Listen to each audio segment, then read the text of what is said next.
Jadi kalau kita tidur pagi, itu bukan hanya meningkatkan risiko sakit diabetes, tapi penyakit-penyakit yang lain. Dan satu hal, Rasulullah mengatakan, jika kita tidur setelah sholat subuh akan meningkatkan risiko pikun, Pak. Pikun loh, Bu. Ya, Pak, gampang pikun. Lah kalau kita sholat subuh menjelang maghrib setelah asar, apa yang terjadi?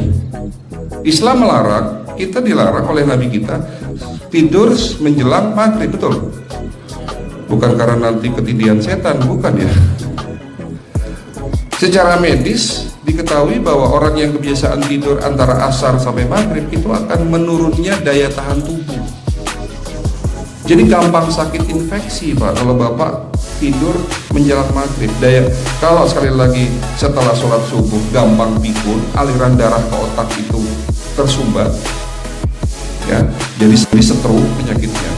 Tapi kalau tidur setelah asar sebelum maghrib, itu daya tahan tubuh kita akan menurun. Jadi gitu ya jawabannya, Bu. Justru ini yang paling penting, materi terakhir ini 6 langkah praktis, ya, Bapak bisa lakukan di rumah mulai hari ini. Langkah pertama, mulai hari ini jangan makan malam, Pak.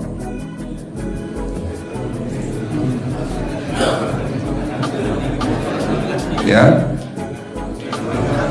ala bisa karena biasa. Memang awalnya sulit, yang sudah kebiasaan makan malam itu sulit. Alasannya nanti nggak bisa tidur dong, betul ya?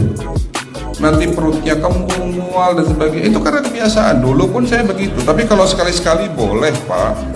Misalnya diundang hajatan gitu, tetangga ada yang kawinan hajatan, ya udah apa-apa, menghargai itu makan malam. Tapi sekali-sekali itu. Tapi kalau tiap hari ini yang nggak boleh, betul ya, Pak? Jangan makan berlebihan dan jangan makan malam. Makan sate boleh nggak, Pak?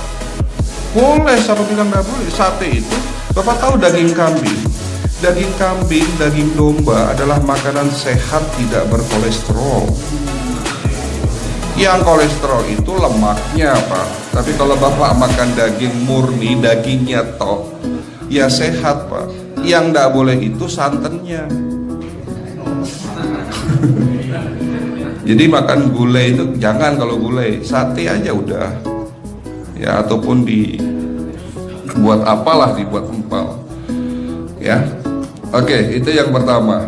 Yang kedua, tolong catat, jangan tidur larut malam, Pak. Batasan tidur jam berapa, Pak? Jam 11 paling telat harus sudah tidur. Kenapa? Apa penjelasan medisnya? Orang yang tidur di atas jam 11 akan terganggu fungsi livernya, Pak. Dimana liver kita ini fungsinya banyak. Ya, ada 500 fungsi liver loh, Pak. Fungsi jantung ada berapa, Pak? Fungsi jantung 1. Fungsi jantung tugasnya untuk pompa darah. Fungsi ginjal ada berapa? 2. Absorpsi dan filtrasi. Fungsi liver 500 fungsi. Jadi organ yang paling berat dalam tubuh kita kerjanya adalah liver. Liver akan rusak manakala kalau kita tidur di atas jam 11 malam. Berarti 500 fungsi liver bisa rusak, Pak. Ini salah satu penyebab diabetes. Bukan hanya kerusakan pankreas, tapi rusaknya liver bisa jadi penyakit diabetes, Pak. Jadi kalau sakit diabetes itu yang terganggu itu sebetulnya bukan hanya pankreasnya, livernya pun rusak, ususnya pun rusak. Makanya dalam pengobatan diabetes di klinik kami itu bukan hanya ngobatin pankreas, tapi 3 organ penting ini saya obati: usus, liver, dan pankreas. Kebanyakan kenapa? Kalau dalam pengobatan tradisional mereka tahunya diabetes itu hanya pankreas, ya kan? Tapi di sini dalam pengobatan holistik, orang yang kena liver itu 3 organ ini pasti rusak: usus, liver, dan pankreas. Salah satu penyebab dari kerusakan liver akibat kebiasaan tidur larut malam. Jadi salah satu penyebab diabetes pun bisa karena tidur larut malam. Ya, batasan tidur jam berapa? Sekali lagi, jam 11 harus sudah tidur pulas. Jadi jam 10, setengah 11 paling lambat kita harus tidur pulas. Nanti setelah jam 1 boleh bangun. Yang penting jam 11 sampai jam 1 ini harus tidur pulas. Jadi kalau Bapak mau sholat tahajud jam 2 setengah 3 ya monggo. Ya. Oke, itu yang kedua. Yang ketiga, air putih Pak dijaga 2 liter sehari. Bagaimana cara minumnya yang baik? Rasulullah sudah ngajarin kita ada 6 sunnah. Harus duduk, pakai tangan kanan, seteguk demi seteguk, membaca basmalah di saat minum, diakhiri dengan alhamdulillah, kan begitu. Ya, pagi hari minum 1 gelas bangun tidur sebelum sholat subuh. Setelah sholat subuh boleh teh, tapi juga dibilas dengan 1 gelas air putih. Sebelum mandi nanti Pak, minum air hangat. Kalau Bapak mandinya pakai air dingin boleh, tapi sebelum mandi minum air hangat, biar tubuh kita ini jangan terlalu dingin di saat kita kena air dingin. Sampai maghrib pastikan 2 liter sudah masuk dalam tubuh kita.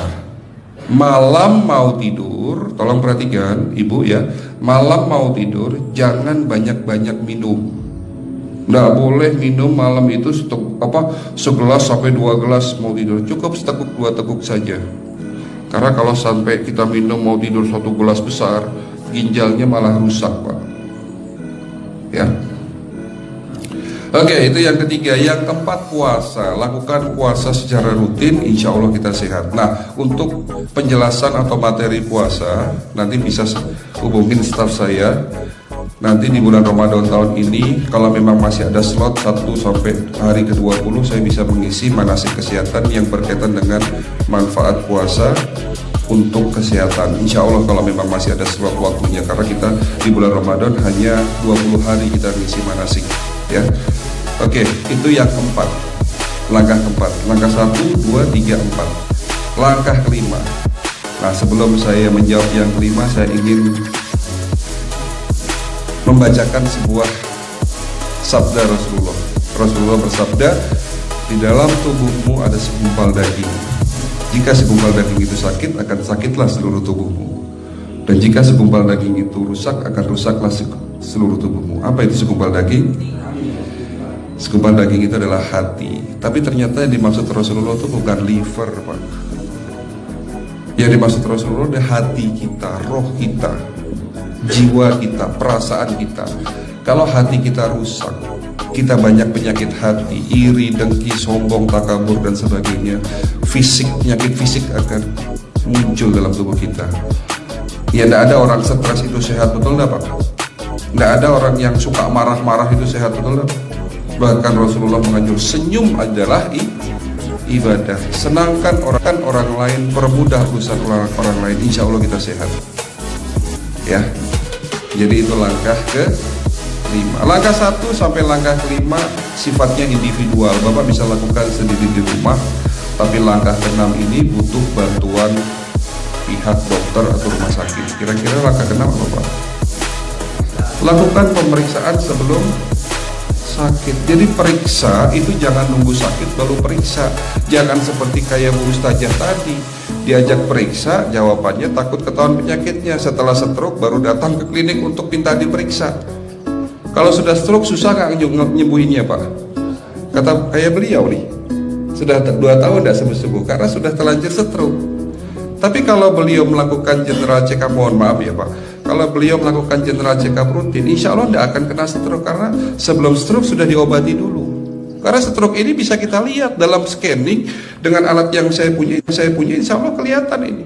Oh ini sudah mulai ada tanda-tanda mau penyumbatan, buru-buru diobati. Memang takut Pak, tapi pesan saya jangan takut. Ya, lakukan pemeriksaan supaya kita tahu, supaya kita kenal. Gitu ya Pak. Jadi kira-kira di jemaah ini ada enggak yang mau saya ajak periksa kita semua? Pesan terakhir dari saya, lakukan pemeriksaan sebelum terlambat. Ini pesan saya dan pesan seluruh dokter di dunia sebetulnya. Lakukan pemeriksaan sebelum terlambat. Ya, karena dengan kita melakukan pemeriksaan kita akan kenal tubuh kita. Kalau sudah kenal kita akan sayang sama tubuh kita. Betul Pak? Ada pepatah mengatakan tidak kenal tidak sayang. Cukup sekian dari saya. Mohon maaf kalau penyampaian kami kurang baik. Akhirul kalam, wabillahi taufiq wal hidayah. Wassalamualaikum warahmatullahi wabarakatuh. Kalau ada pertanyaan masalah teknis nanti langsung